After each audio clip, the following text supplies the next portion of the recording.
Good morning, everyone. Pete Pardo here from Sea of Tranquility. Welcome to another edition of Ranking the Albums. Today, by request, many requests actually, finally getting around to it, Judas Priest, the studio albums. All right?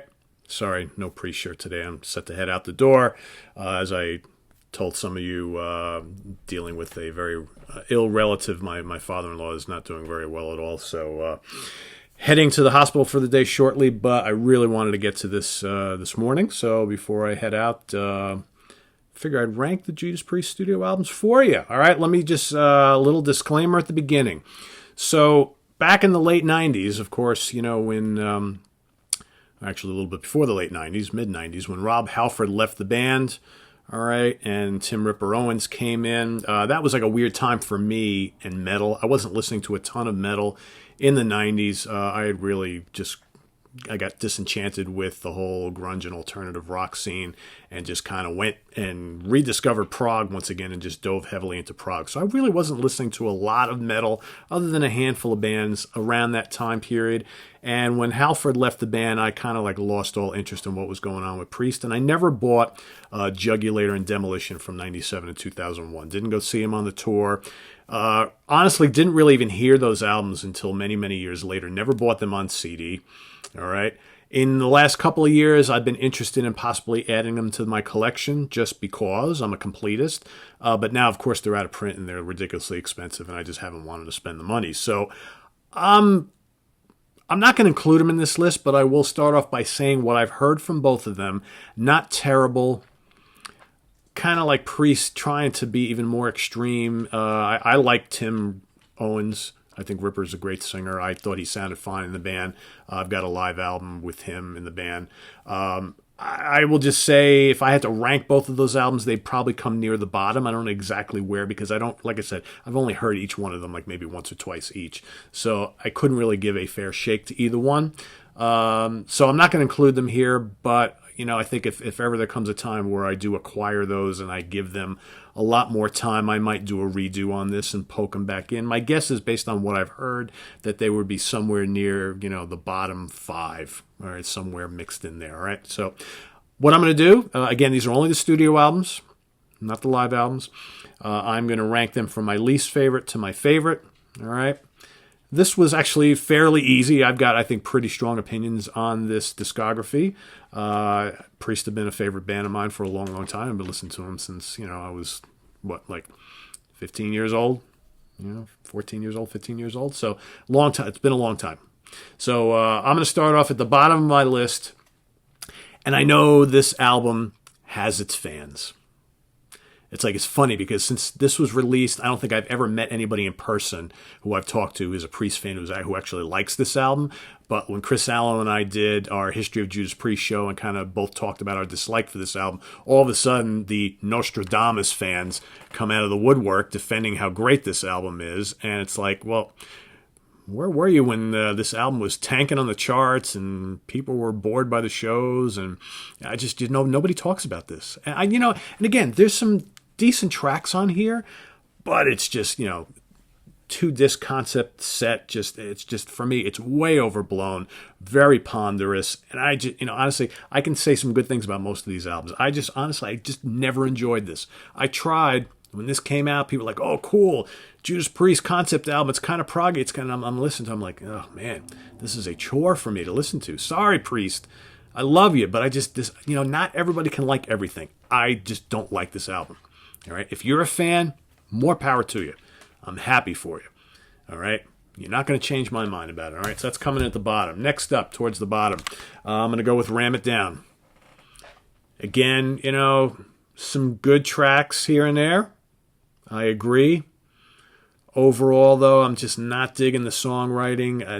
I don't know. It just to me seems like a band in kind of transition. Not really sure what they want to do. Some heavy, the title track is really good. Heavy metal's okay. Come and Get It. Hard as Iron. Johnny B. Good Thing is terrible. There's a couple of the cheesy tunes on here. It's heavier than the album that came before it. I just don't find it as memorable. That's always been my issue with it.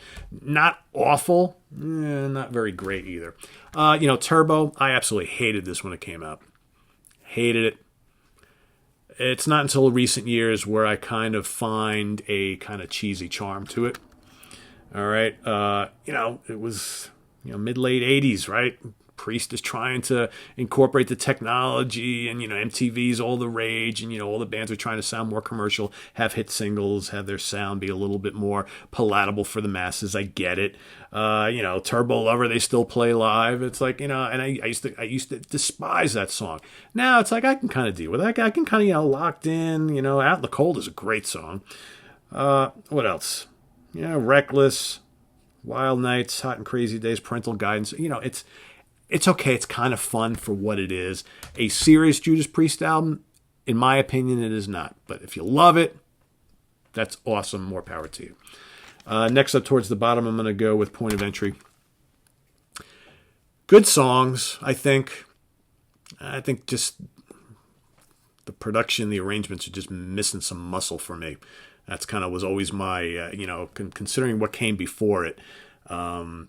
I don't know, I just found some of the stuff on here just, they're good songs, but man, it's just not metal enough for Priest, I guess, for me. Some good anthems, though. Heading Out on the Highway, is awesome. Desert Plains, great song. Hot Rockin' is fun. What else? Solar Angels. It's some good, fun stuff on here. It's just, for me, I always found something lacking about it. But the songwriting is there. All right. I just think if it came across a little heavier, might have been a little more successful. I don't know. But not a terrible album. Next up, I'm going to go with Rock-A-Roll. I know some of you were like, that's not the cover I remember. Yeah, this is the reissue. They used different cover art. I kind of missed the soda pop caps, right? But I was never that much into this album, but I've grown to appreciate it a lot in recent years. I just like the kind of heavy blues rockness of it all. One for the Road, very cool. Deep Freeze, Rock-A-Rolla, Run of the Mill is excellent. Never Satisfied, right? Dying to Meet You. There's some good cranking stuff on here, but again, it's more of like kind of really, really heavy blues rock. Think like kind of like almost like that first Sabbath album, right? But and they would obviously start to shift their sound dramatically, starting with the next release. All right, next up, I'm going to go with Redeemer of Souls. Look at that freaking cover art, man. I love it. I'm a big fan of this album. I actually really enjoy, with the exception of Nostradamus, I really enjoy the more recent Judas Priest output quite a bit. I think the band has plenty left in the tank. Dragonaut, the title track, Halls of Valhalla. I mean, just amazing. Sword of Damocles, March of the Damned. What else? There's Cold Blooded is killer. Secrets of the Dead, Battle Cry. I just think this is a really strong record. I listened to this a lot when it came out. Still enjoy from time to time. All right. Next up, I'm going to go with Angel of Retribution. Of course, Halford back in the band with a vengeance. Another very strong album, a great comeback album. This was a favorite of mine the year it came out. Judas Rising. I mean, incredible song. You got the fun, Deal with the Devil. All right, Revolution, Demonizer. Wheels of Fire, Hell Rider, Eulogy, and then, of course, the kind of ponderous, melodic, meandering Loch Ness. I like it. And I like this one a lot, too. Firepower, the most recent killer album. Title track, Lightning Strikes, Evil Never Dies. What else? Necromancer, Children of the Sun, Guardians, Spectre, all sorts of great stuff. Again, another kick-ass heavy metal album from these legends so late in their career. I guess they're working on another new one. Bring it on, guys. Bring it on. Because Judas Priest, again, there's like a handful of these veteran legacy bands who are still going into the studio, creating new music, and it's kicking ass. Priest and Saxon and Uriah Heep and Deep Purple, just a couple that come to mind. I mean, making some great music here late in their career. Gotta love it, right? All right, next up, I'm going to go with Painkiller. A kick-ass return to form as we move into the 90s. And then shortly thereafter, Mr. Halford would exit. All right, I remember seeing him on this tour. People were fired up. The band was fired up. All sorts of classics on here. Of course, it's too many to name. And a heavy album, because remember at the time, thrash metal was still fairly big, as the 80s kind of wound down, the 90s started, regular metal, commercial metal, hair metal, whatever you want to call it, was starting to wane. Grunge and alternative was starting to get on the rise, but thrash metal was all the rage. You had the kind of booming underground death metal scene coming out of Florida, and Priest came out with this Jugulator, an album they were later name, right? Next up, I'm going to go with Defenders of the Faith. When this album came out, I was probably at the height of my Priest fandom, being a fairly young kid. This was 84, right? I was 18 years old, right? So finishing up high school, getting ready to go into college. Went to see him on this tour a couple times. Had a blast. Free Will Burning, The Sentinel, Love Bites, Eat Me Alive. You could have thrown away Some Heads Are Gonna Roll. The rest of it's great. Jawbreaker, Rock Hard, Ride Free. I was a big fan, still dig it.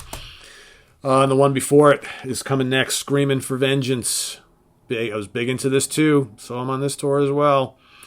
The Hellion, Electric Eye, Riding on the Wind, Bloodstone. Awesome stuff. Title track, Take These Chains, all sorts of great songs on there. Huge production. Monstrous production, right? It's amazing how they went from Point of Entry to that, right? That's what Point of Entry was, in my opinion. That's what it was lacking. All right, next up, and I almost flip-flopped a couple of these here because there are times where I'm kind of sick to death of British Steel, as great as it is, and I would have ranked Screaming higher. But you know what it is? There's those couple songs on here that I never need to hear again, but then you've also got, Grinder and Rapid Fire and, some other killer songs, Living After Midnight and, the other one. I never need to hear again, but the rest of it's still pretty kick-ass. All right. Big hit for the band. All right, so we're in the top 4. All right. Number 4, depending on where you're from, it's either Hellbent for Leather or Killing Machine. All right. Another kick-ass album. All right. A lot of freaking great songs on here. You could just sit, literally, you can just sit and name them all, right? And, God, Delivering the Goods, Rock Forever, Evening Star, title track, Take on the World, Burning Up, Green Manalishi, Killing Machine, Running Wild. Just great stuff. And I think as a way for the band to kind of close out the 70s, I think this was a dynamite release. My top 3 were pretty much set. I did not have to think much about this. Sin After Sin. All right. Sinner, Diamonds and Rust. Starbreaker. What a great song that is. God. What else? Raw Deal. Here Come the Tears. Dissonant Aggressor. Come on. This album is heavy. Look at that great album cover. Just love this. Top to bottom. There's not a bad track on here. Call for the Priest. Let Us Pray. Last Rose of Summer. Oh, man. Starbreaker. Jesus. Diamonds and Rust. Killer. My number 2 is going to be Sad Wings of Destiny. Any album that has a Victim of Changes on it, and The Ripper, and Tyrant, and Genocide. Right there. Dreamer, Deceiver, right? Island of Domination. Come on, people. Look at that album cover. A groundbreaking album. You talk about some of the first ever heavy metal albums, and of course you're going to cite early Sabbath or Zeppelin or Purple and all that kind of stuff. But man, heavy metal as we know it today, this had a lot to do with it. I'm telling you. All right, my number 1. It's the first thing I pulled out when I was putting this list together, putting this pile together. I got to go with Stained Class, my beloved Stained Class, one of my favorite albums of all time. This is just, jam-packed, Stand Up for Exciter. Come on. White Heat, Red Hot, Better By You, Better Than Me. Of course, a cover of a Spooky Tooth song. I got the title track. You got Invader. You got my favorite, Saints in Hell. Right? You got Savage, Beyond the Realms of Death, Heroes End, top to bottom, killer, classic, heavy metal, as only Judas Priest can do it. All right, there you have it, guys. Ranking the studio albums, least favorite to favorite. Let's go backwards here, or let's go 1 to whatever. Coming in at number 1, Stay in Class. Coming in at number 2, Sad Wings of Destiny. Coming in at number 3, Sin After Sin. Coming in at number 4, Killing Machine or Hellbent For Leather, depending on where you live. Coming in at number 5, British Steel. Coming in at number 6, Screamin' for Vengeance. Coming in at number, what did I leave off? 1, 2, 3, 4, 5, 6, 7, Defenders of the Faith. Coming in at number 8, Pain, Killer. Coming in at number 9, Firepower. Coming in at number 10, Angel of Retribution. How does Halford sing like that every night? I'll never know. Where did I leave off? 11? I don't know. Whatever, it doesn't matter. Redeemer of Souls. Next up, Rockarola. Point of Entry. Turbo Lover. Turbo. Ram It Down. And then last, Nostradamus for me at the bottom of the list. Curious to see what you guys think. All right. In the comments and feedback below. Rank your top 5, your top 10. Do the whole catalog, whatever you like.